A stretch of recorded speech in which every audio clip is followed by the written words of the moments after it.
Bismillahirrahmanirrahim. Assalamu alaikum. My name is Asad Yaqub and I am from Lahore, Pakistan, and I teach Ielts here.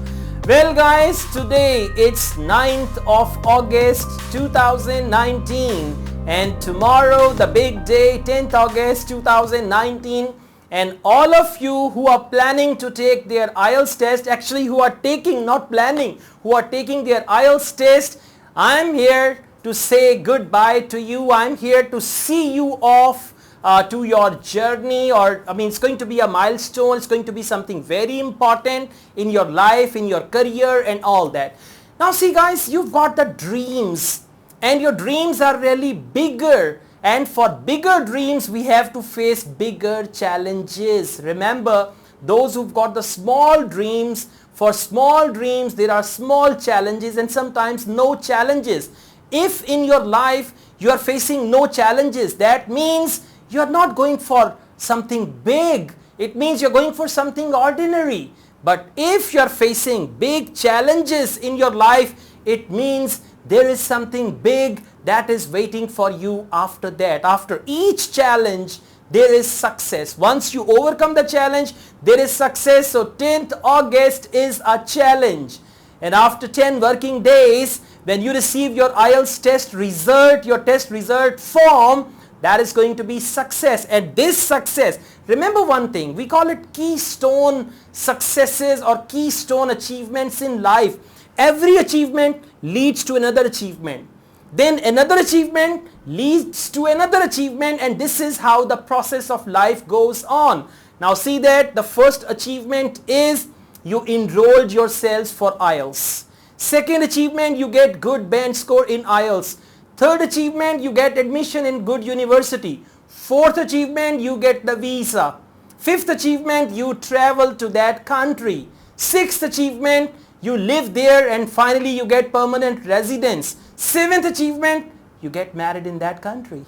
See that? So achievement after achievement, everything is connected. Everything is interlinked, and believe me, if out of this whole chain, if one link is broken or one link is not tied properly, you will not be able to achieve anything. There will be a full stop there. There will be a break over there. So that's why you have opted for something big in your life, and that's why Ielts is a big challenge. But you know, because those who've got the big dreams, those who've got the big desires, big aspirations, they have big courage as well. They have big patience as well. They have big perseverance as well. They know how to go on, and they know, yes, I know that. I know that this would happen, but I'm ready. I'll do it again. I'll do it next time. I'll do it better. I'll achieve it and all that. So this is how life goes on, and after Ielts, there is all peace in life, luxury in life, enjoyment in life and all that.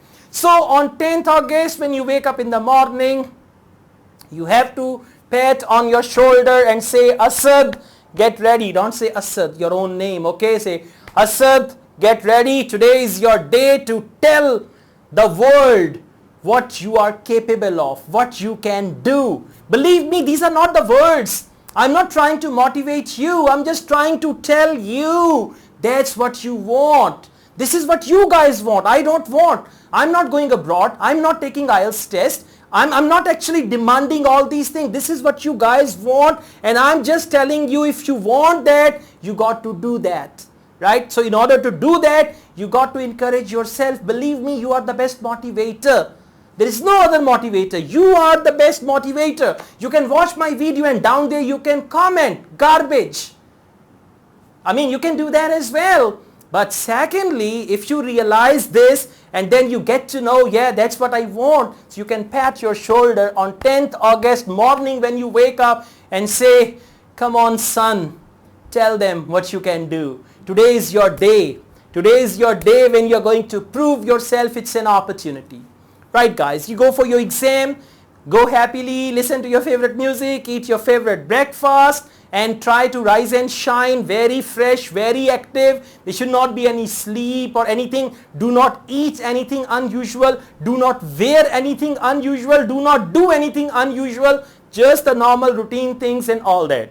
When you go for IELTS test, you reach the test center and get ready for any type of mishap. For example, if they start reading first, accept it. For example, sometimes, their listening devices, they've got some problems. To start with reading first, no problem. Just do it. Okay. So listening test will start and you got to be active and try to absorb the environment and try to feel comfortable. Don't just feel uncomfortable with the environment. I've got my IELTS test and you behave like a chicken. Do not behave like a chicken. Behave like what you actually are. What you are outside the examination. I have noticed many students in the prison of examination hall tend to perform badly just because of the fear of examination. You're not going to be that caged bird. You're going to behave as you behave outside the exam, as you behave when there is no exam. Do not take any pressure of exam. Do not take any anxiety of exam. That is going to ruin your result, your performance and all that. So listening, set the audio, enjoy, okay, Cambridge IELTS, I know that, alright. And then they start with listening and then section 1, answer all the questions confidently. Write down your answers, go on, write down your answers, go on, say yes. In section 1, I'll be getting 10 out of 10. Now I'm ready for section 2. Turn the pages over, read the questions confidently, use my tips, my techniques and do section 2 and say, wow, amazing. I did section 2 as well and I'm sure I'm going to get 10 out of 10. And then section 3, it's a little difficult but I'm not going to surrender. I'm going to do it. Do everything. Listen. And let me tell you, in order to perform well in your IELTS test, you need protection from distraction. Now, what is that protection? Just imagine there is a shield all around you, imaginary shield, and that shield actually, cuts you off from the people who are all around you. There is a shield all around you and you are in the exam. You are only there. Just imagine you are all alone. There's nobody around. You're just all alone. Ignore everybody.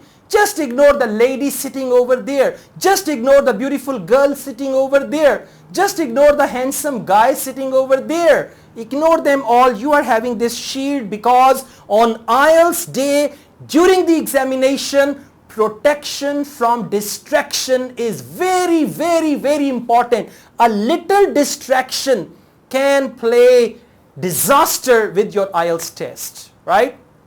Mind your own business, just focus, right? And once listening is over, you should take some long, deep breath. All right, listening is over. One thing is gone. Now reading. I'm ready for that. So it's academic IELTS reading. I know it's going to be challenging. I know because I have opted for bigger goal. When the goal is bigger, challenges are more severe, right? So I've chosen big goal. There are going to be challenges. I'm ready for that. Let the test come and do it very wisely. Just see which question type is easier for you. Do that first. Read the questions carefully. Scan the passage.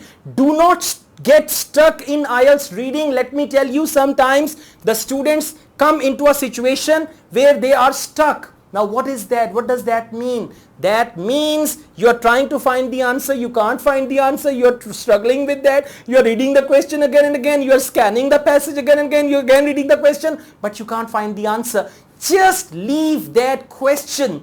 That is a time waster. That question is basically, a sort of something that is like a bad omen. Leave that question, go on to the next question. At the end you can always come back, or otherwise at the end you can just guess the answer and go on.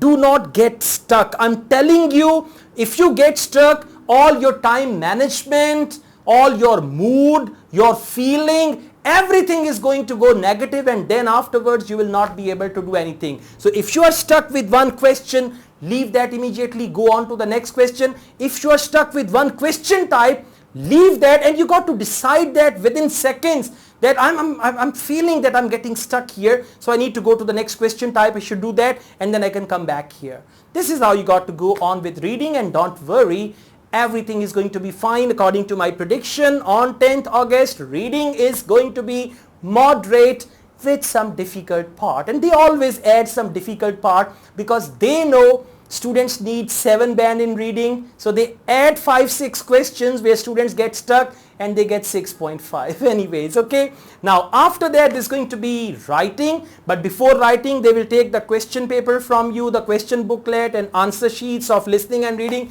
You can take some long deep breath, and again I'm telling you, don't look here and there.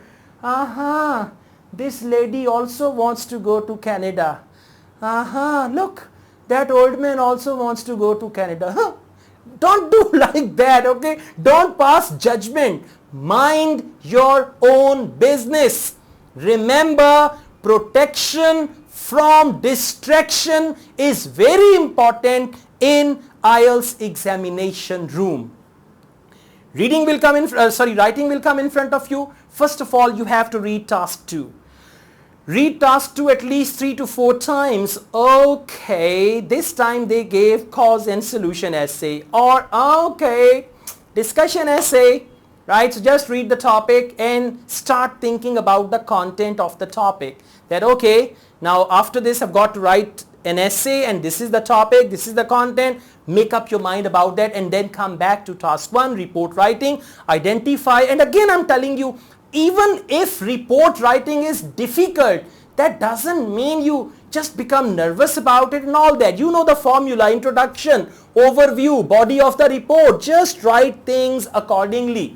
Just bring out some important detail from that graphic information and write on that very thing. And I've already given you the formula to write introduction. Overview is not that difficult, and then you can write the details, the body of the report. So just try to get rid of report writing in 15 minutes and then come to essay writing. Write very good essay, use very good vocabulary, use very good phrases, no repetition, no crammed sentences. That is also very important, and try to write around 280, 290 or up to 300 words, and then be confident about it. When you write, do not write very, very fast. Just write in the normal speed and then go on and on and on. And once your writing is over, you must spare some time for proofreading. Once examiner says stop writing, do not try to scratch a word or do not try to write anything after that. Just drop your pen, because it takes a second and then your result is delayed and then there is inquiry on you and all that. So be extra careful about that. Don't let the invigilator notice you. When you mind your own business, then even the invigilators don't notice you. And if you do something wrong, then they notice you. So don't let the invigilator notice you, because on IELTS test day, you cannot take any risk. Protection from distraction. Okay, for every IELTS test, protection from distraction is very, very important. That distraction can damage your performance on that very day. Once IELTS test is over, come out of the examination hall and look at the examination hall. Yeah, I'll remember that all through my life, that in that hall I took my IELTS. I still remember the hotel where I took my IELTS test, right? And once in the same hall where I had my IELTS test, because it's a banquet hall, so there I attended another function and I was looking, my seat was next to that pillar. I was sitting next to that pillar and I was taking my IELTS test here, and now I'm attending this function here. So you'll always remember that and come out of the examination hall as if you are going to get your desired band score, and then once you get your results, say bye-bye to IELTS. Thank you very much, guys. You must send me your review messages so that I could make some videos for those who are planning to take IELTS test afterwards. And I wish you all the best. 10th August, fantastic day. It's a wonderful date and fantastic day. It's going to be your lucky number as well. You'll always remember I took my IELTS on 10th August. It's going to be very fine. And do send me your review, and I pray for you, and I'm sure you're going to get good band score, because I trust you and you guys trust me. I am your teacher. You are my student. I'm using the word student for you and teacher for me. So being a teacher, I trust you. Being a teacher, I have my full confidence on you, and definitely you're going to perform well. And once you get your desired band score, do inform me.